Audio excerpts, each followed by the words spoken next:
ఇక ఈ విధంగా సీఎం కలియ తిరుగుతుంటే తెలంగాణలో ప్రతిపక్ష హోదాలో ఉండి ప్రజలను విమర్శించకుండా ఫామ్ హౌస్ కే పరిమితమయ్యారని పరామర్శించకుండా ప్రజలని కనీసం ఫామ్ హౌస్ కే పరిమితమయ్యారని కేసీఆర్ పై ఫైర్ అయ్యారు. విదేశీ పర్యటనలో ఎంజాయ్ చేస్తున్న కేటీఆర్ ఇక్కడ మంత్రులు పర్యటన చేస్తున్న విష ప్రచారం చేయడం తగదన్నారు.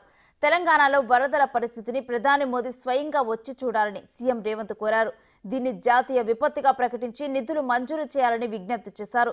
తెలంగాణ వరద విపత్తు వేళ మంత్రివర్గం తాను ఆశించిన దానికంటే శ్రమించాలని సీఎం రేవంత్ అన్నారు. వరద బాధితులకు సాయం అందించేందుకు పెద్ద వ్యాపార వర్గాలు స్వచ్ఛంద సంస్థలు ముందుకు రావాలని పిలుపునిచ్చారు. తెలంగాణ సమాజాన్ని, రాజకీయ పార్టీలను, స్వచ్ఛంద సంస్థల్ని, అదేవిధంగా ప్రభుత్వ ఉద్యోగులకు నా విజ్ఞప్తి ఒకటే, ఇది కష్ట సమయము. ప్రజలు కష్టాలలో ఉన్నప్పుడు రాజకీయ ప్రయోజనాల కోసం మనం ఆలోచన చెయ్యొద్దు. వ్యక్తిగత స్వార్థాన్ని వదులుకొని మనం చేయగలిగిన సహాయాన్ని మనం చేయాలి.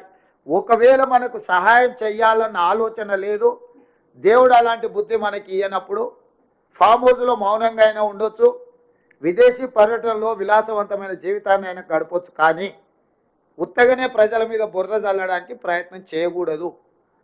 ఈరోజు చంద్రశేఖరరావు గారు ప్రధాన ప్రతిపక్ష నాయకుడుగా, పక్క రాష్ట్రంలో కూడా ప్రధాన ప్రతిపక్ష నాయకుడు ప్రజల దగ్గర తిరుగుతున్నాడు. మా షర్మిల గారు గతంలో వర్షాలు వస్తే పక్క రాష్ట్రంలో ప్రజల దగ్గరికి వెళ్ళింది. ఈరోజు నిజంగానే ప్రజలు ఇంత విపత్కర పరిస్థితులు ఎదుర్కొంటున్నాయని బీఆర్ఎస్ భావించినప్పుడు ప్రధాన ప్రతిపక్ష నాయకుడు ప్రభుత్వానికంటే ముందు ప్రజల దగ్గరికి వెళ్ళాలి. ప్రజా సమస్యల్ని ప్రభుత్వానికి నివేదించాలి. ప్రజల యొక్క విజ్ఞప్తులు తీసుకొని ప్రధాన ప్రతిపక్షంగా చంద్రశేఖరరావు గారు ఆ సమస్యల్ని ప్రభుత్వం దృష్టికి తీసుకొచ్చి అవసరమైతే ప్రభుత్వాన్ని నిలదీసినా పర్వాలేదు. ప్రజా సమస్యల పరిష్కారంలో భాగంగా వారు ఫామ్ హౌస్లో నుంచి బయటకు రారు, వారు మౌనం వీడరు. వారు ఎందుకు మౌనముద్ర వహించారో నాకైతే అర్థం కాలేదు. ప్రధాన ప్రతిపక్ష నాయకుడిగా మౌనముద్ర వహించడానికి ప్రధాన ప్రతిపక్ష నాయకుడు హోదా వారికి అవసరం లేదని నేను భావిస్తున్నా. రెండవది కేటీఆర్ గారు, వారు ట్విట్టర్లోనే మాట్లాడుతున్నారు. వారు ఎక్కడుండి మాట్లాడుతున్నారే తెలంగాణ ప్రజలు గమనించాలి. వారు ఈరోజు అమెరికాలో ఉన్నారు. ఆయన ఫ్రెండ్స్తోనే అమెరికాకు పోయాడు. నో ప్రాబ్లం, నీకు ఫ్రెండ్స్ ఉన్నారు, పార్టీలు చేసుకోవాలా, నీకు నీ పర్సనల్ లైఫ్ని సాక్రిఫైస్ చేయమని మేము వివరం అడగడం లే. If you want to enjoy you can enjoy. కానీ నువ్వు అమెరికాలో నువ్వు విదేశీ పర్యటనలో ఉండి నువ్వు లైఫ్ ఎంజాయ్ చేసుకుంటూ ఇక్కడ బురదలో ప్రజల దగ్గర ఉన్న మంత్రులు లేరు. ఖమ్మం జిల్లాలో అసలు ఎక్కడ పోయినరు, 3 మంత్రులు ఉన్నారని ప్రజలలో ఉన్న మంత్రులను పట్టుకొని నువ్వు ఈ దేశంలోనే లేవు. ఖమ్మం జిల్లాలో ప్రజల మధ్యలో ఉండి బట్టి విక్రమార్క గారు, తుమ్మల నాగేశ్వరరావు గారు, పొంగులేటి శ్రీనివాసరెడ్డి గారు 2 రోజుల నుంచి ఇక్కడ సమన్వయం చేసుకొని కష్టపడుతుంటే మంత్రులే లేరు. ఏ రకంగా మీరు కేటీఆర్ గారు మీరు ఏం మాట్లాడుతున్నారో మీకేమన్నా అంటే మీరు హోస్ట్లో ఉండి మాట్లాడుతున్నారా, హోస్ట్లో లేక మాట్లాడుతున్నారా, సమాచారం ఉండి మాట్లాడుతున్నారా, సమాచారం లేకుండా మాట్లాడుతున్నారా నాకైతే తెలియదు. కానీ మీకు తగదు. మీరు అమెరికాలో వండుకుంటూ మీ పర్సనల్ లైఫ్ని మీరు ఎంజాయ్ చేస్తూ ఇక్కడ ప్రజల కష్టాలండి వరదల వల్ల బురదలో కూరుకుపోయిన ప్రజలకు అండగా నిలబడ్డ మంత్రులను బద్నాం చేయాలన్న నీ ఆలోచన నీకు ఎలాంటి ప్రయోజనం చేకూర్చదు. కాబట్టి ఇట్లాంటి చిల్లర ప్రయత్నాలు ప్రతిపక్షం మానాలి. ప్రతిపక్షం బాధ్యతాయుతంగా వ్యవహరించాలి. ప్రభుత్వానికి సూచనలు ఇవ్వాలి, సలహాలు ఇవ్వాలి, కలిసి పనిచేయాలి. విపత్కర సందర్భంలో రాజకీయాలను పక్కన పెట్టి మనందరం కలిసికట్టుగా పనిచేస్తే ప్రజలకు కొంత ఉపయోగం అవుతుంది. ఈరోజు కేంద్ర ప్రభుత్వం దగ్గర మనం నిధులు రాబట్టుకోవాలి. నిధులు రాబట్టుకోవాలంటే పాలకపక్షం, ప్రతిపక్షం అందరూ ప్రజాప్రతినిధులు కేంద్ర ప్రభుత్వానికి విజ్ఞప్తి చేయడమే కాకుండా అవసరమైతే ఒత్తిడి చేసి నిధులు తెచ్చుకుంటే అది తెలంగాణ రాష్ట్రానికి ఉపయోగపడుతుంది. మీరు ఈ విపత్తును జాతీయ విపత్తుగా ప్రకటించమని చెప్పరు. కేంద్ర ప్రభుత్వం నుంచి మనకి ఏం నిధులు కావాలని కేంద్ర ప్రభుత్వాన్ని అడగరు. కనీసం ప్రధాన ప్రతిపక్ష నాయకుడిగా 10 సంవత్సరాలు ముఖ్యమంత్రిగా తెలంగాణ ఉద్యమకారుని అని చెప్పుకునే మీరు తెలంగాణకి ఇంత కష్టం వచ్చి 16 మంది ప్రాణాలు కోల్పోయి, పశు సంపద కోల్పోయి, వేల కోట్ల రూపాయల ఆస్తులు నష్టపోయి అంటే 20 ఫీట్ల పైన ఇళ్లకు నీళ్ళు వచ్చి ప్రజలు కష్టాలలో ఉంటే కనీసం పలకరించడానికి కూడా మీకు మనస్కరించలేదు.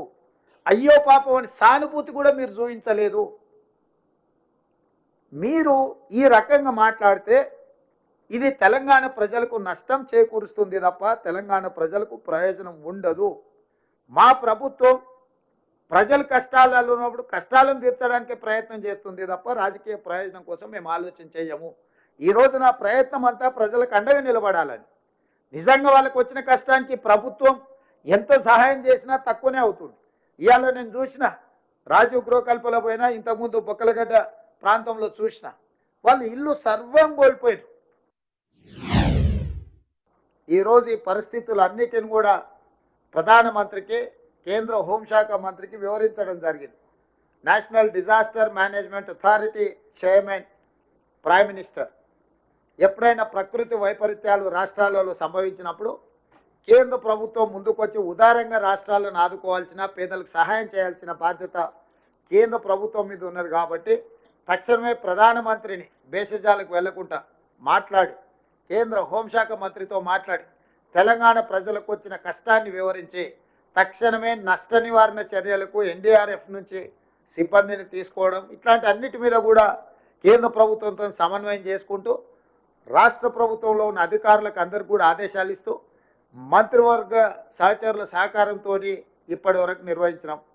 ఈరోజు క్షేత్రస్థాయిలో పరిశీలించిన తర్వాత ఈరోజు ఉదయమే కొన్ని అంశాల విషయంలో ప్రభుత్వం కొన్ని నిర్దిష్టమైన నిర్ణయాలు కూడా తీసుకోవడం జరిగింది. దీంతోపాటు ప్రధానమంత్రి గారికి తక్షణమే ఇది జాతీయ విపత్తుగా గుర్తించాలి. ఒక ఆంధ్రప్రదేశ్లోనే కాదు, ఆంధ్రప్రదేశ్లో ఉన్న కృష్ణా జిల్లా కంటే తెలంగాణలో ఉన్న ఖమ్మం జిల్లా అత్యధికంగా నష్టపోయింది. తీవ్రంగా ఇక్కడ ఈ ప్రభావం చూపించింది.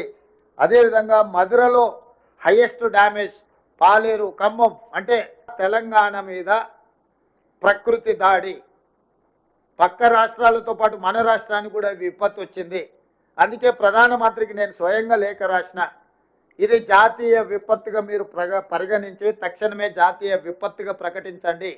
నేషనల్ కలామిటీ కింద మీరు గుర్తిస్తే నేషనల్ కలామిటీలో ఉండే నిధులను మనము అత్యధికంగా వినియోగించుకోవడానికి, నష్టపోయిన వాళ్ళను నష్టపరిహారం ఇచ్చి ఆదుకోవడానికి, కొట్టుకుపోయిన రోడ్లను కావచ్చు, రైల్వే లైన్లను కావచ్చు, ఇరిగేషన్ ప్రాజెక్టులు కావచ్చు, వీటన్నిటిని కూడా మనం తక్షణమే పునరుద్ధరించుకోవడానికి అవకాశం ఉంటుంది. కాబట్టి ప్రధానమంత్రి గారికి లేఖ రాస్తూ జాతీయ విపత్తును ప్రకటించండి అని చెప్పి రాష్ట్ర ప్రభుత్వం కేంద్ర ప్రభుత్వానికి విజ్ఞప్తి చేస్తుంది. నేను ప్రధానమంత్రి గారికి విజ్ఞప్తి చేస్తున్న ఈ విపత్కర సమయంలో కేంద్ర ప్రభుత్వం పెద్దన్న పాత్ర పోషించి తెలంగాణ రాష్ట్రాన్ని ఆదుకోవాలి. ఈ తెలంగాణ రాష్ట్రం యొక్క ప్రజల సమస్యల్ని పరిష్కరించడానికి మీరు ముందుకు రావాలి. నిధులే అడగడం లేదు, మీరు స్వయంగా తెలంగాణ రాష్ట్రంలో పర్యటన చేయండి.